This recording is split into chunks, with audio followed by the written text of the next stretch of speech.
Alright, in this video I'm just going to run through two of the main types of waves that we're going to observe, specifically transverse waves and longitudinal waves. Transverse waves are the kind of waves you think of when you think of a wave, like a water wave, where the water is going up and down and up and down and up and down, and the waves are moving across the surface of the water. What's important here is that the variation in the medium is going up and down while the wave is traveling horizontally, which means the variation is perpendicular to the wave travel.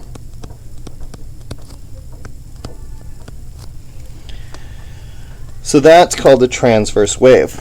Some specific things about that: the maximum point on the transverse wave would be called a crest.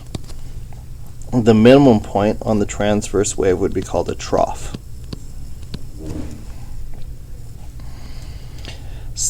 Alternative to that is the longitudinal wave. The longitudinal wave is a disturbance in a medium that's running parallel to the direction of travel.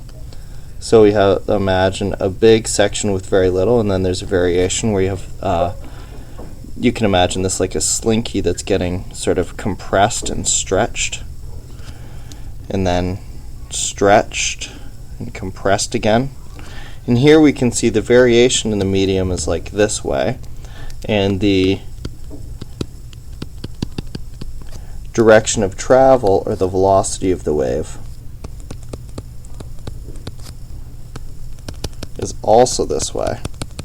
And so here we have a travel direction and a variation that are parallel to each other.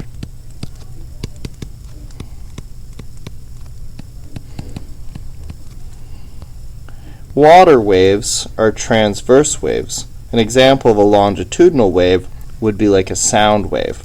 We can imagine the air particles in a specific region being spaced out and then being compressed to a higher density in one region and then being stretched out again like that, and then compressed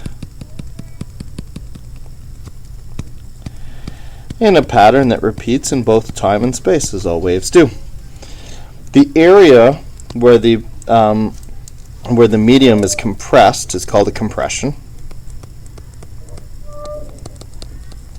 In the area where the medium gets stretched out, where there isn't very much of the medium, is called a rarefaction.